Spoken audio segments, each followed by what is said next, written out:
Hello and welcome to yet another episode of Business and Politics.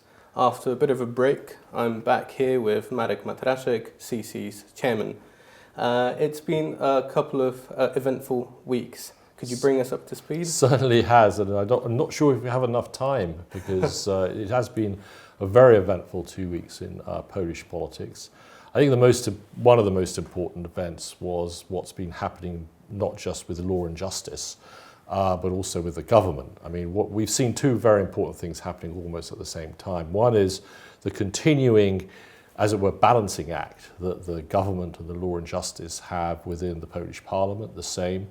As you know, although they had an absolute majority when they won the election back in 2019, now we have a situation where there's really very little room for manoeuvre over that time. The ruling coalition. Remember that the law and justice, we say law and justice, but actually a coalition of law and justice proper and two or three other sort of smaller political groupings, has been gradually crumbling. And really Jarosław Kaczyński's main task over the last few weeks has been to try to sort of prevent the government losing its majority in parliament.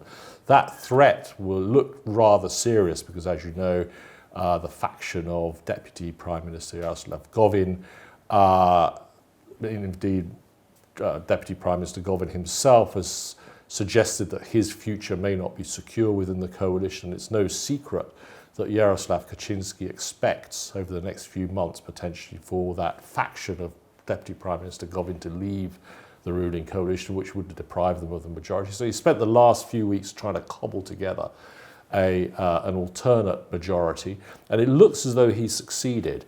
At last count, it does vary from day to day. He seems to be back above the 231 seat threshold, but that's wafer thin. And really, it does put the Prime Minister and the government in a very precarious position because it's going to have to, each law is going to have to be negotiated quite heavily within the ruling coalition.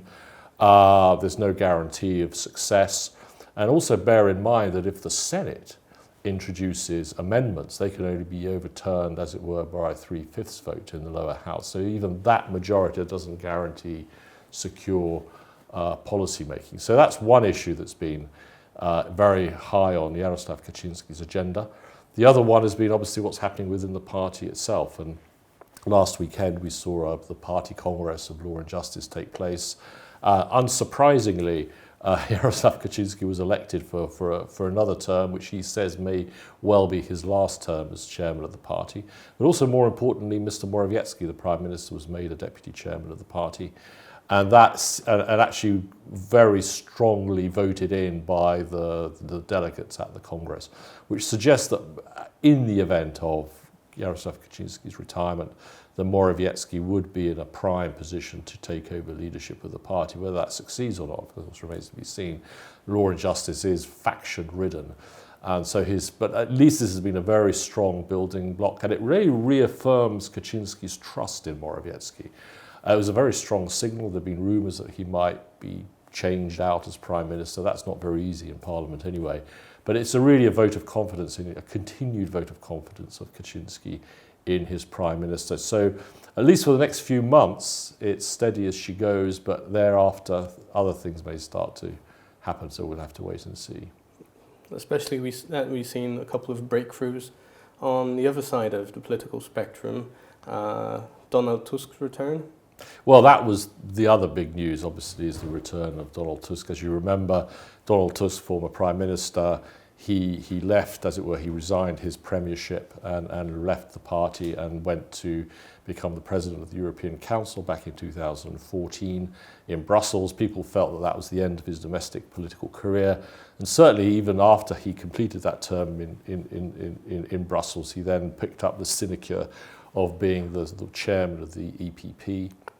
So he was looking to be sort of fairly settled in a sort of a post-Polish but very comfortable existence in Brussels.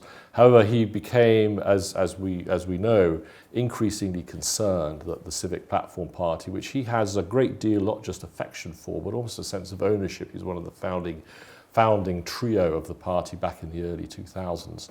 And that, seeing how under the leadership of Boris Budka, the Civic Platform party was starting to decline in the opinion polls, had ceded almost the opposition to Mr. Hołownia, whose Poland 2050 party had been regularly outscoring Civic Platform in the opinion polls, and also his sense of unfinished business with Jarosław Kaczyński. He feels that this almost titanic struggle between these two individuals has yet to run its course, and that motivated him to come back in a rather complex maneuver within the Civic Platform party. He was made acting chairman in what essentially some people would call an inner party coup d'état, ejecting Budka from that position, albeit with Budka's acquiescence at the end of the day, and theoretically can remain in that position as leader of the Civic Platform for the next 2 or 3 years. I don't think he actually stand for election within the party under the statutes until 2024, I think. But what that's already immediately done, it's done several things for the Civic Platform. It's given a boost to the activist base, who remain very fond and very sort of loyal to Tusk, and that's really animated the party internally. It's caused an immediate rise of the Civic Platform in the opinion polls, outpacing now Hołownia. Now, the big question, of course, is how long-lasting the Tusk effect is going to be.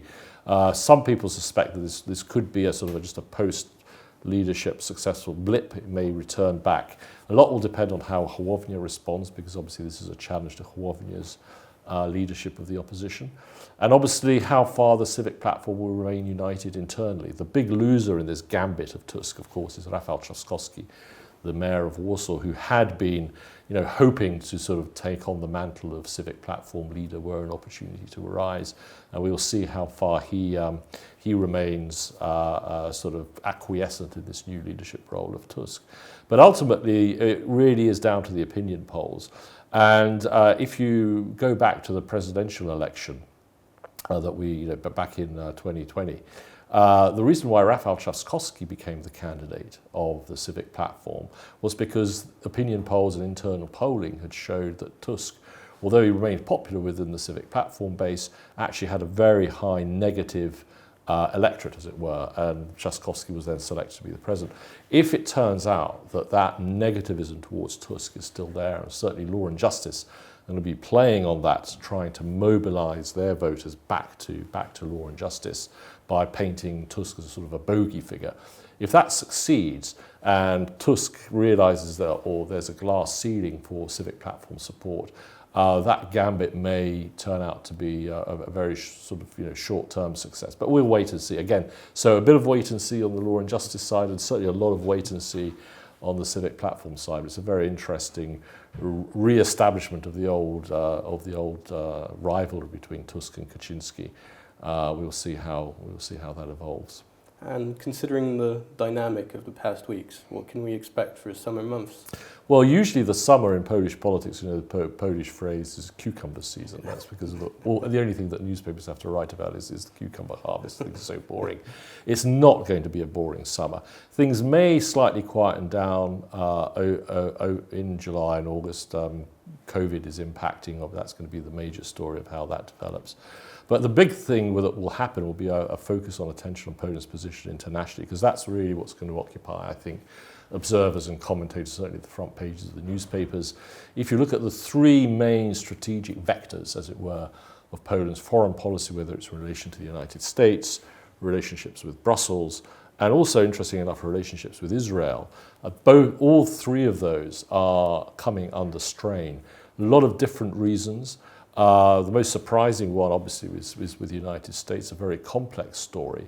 But over the last 6 months, we've seen at least 3 or 4 areas of discord, very public discord with the United States government.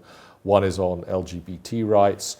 The other is on the very complex issue of Holocaust property inheritance. That affects relationships with Israel, of course, as well. And thirdly, we've seen the dispute over the future of rules on public broadcasting ownership, which, if implemented, and that's a big if, would significantly damage the position of TVN and TVN24, owned by Discovery, which are, in the eyes of the government, very anti-government. And that's going to cause a lot of tension. We'll see if there's a solution there on. I know that certainly US diplomats are very actively at the moment trying to sort of, as it was, smooth over the relationship. And bear in mind that we still don't have a US ambassador in place. There are issues over that as well. So that's very much a cooling of relations with the US, and that's reflected also, I mean, that problem for Poland is reflected obviously in the perennial battle with Brussels, which is heating up again this week. In fact, today as we speak, we'll see what happens with the Constitutional Tribunal. Essentially, a very complex set of issues with Brussels as well, but some of them around rule of law, but also, interestingly enough, some of them around the verdict which we expect today of the Polish Constitutional Tribunal as to whether or not Polish domestic law and constitutional or the Constitution has primacy over EU law. And that is seen as being a real test case of where Poland will go in the future in its relations with Brussels. And of course, with Israel, I've already mentioned the very tense situation over the very complex and emotional issue of property restitution. There's a law going through Parliament which may make that impossible for Jewish Holocaust victims to successfully petition for return of property. It's not only around Jewish survivors, of course, it affects all Polish citizens, but unfortunately that's the way it's being presented in Israel. So we'll see where Poland ends up back in when we get back from summer holidays in the autumn. But certainly the domestic situation remains very uncertain. And internationally, Poland is increasingly sort of buffeted by forces it can't really control, and increasingly bereft of the strong relationships that it's had with Brussels, Israel, and with the United States. So it's not going to be an easy time for Poland over the next few months, but it will be certainly, interestingly enough, I'm sure, for us to meet again after the summer to see where we are. Marek, thank you. There's definitely a lot going on, and we'll be back soon to discuss what happened. In the meantime, please follow us on Twitter and LinkedIn for regular political updates. And thank you very much for watching. Thanks very much, Victor. Thank you, See you Marek. soon. Thank you.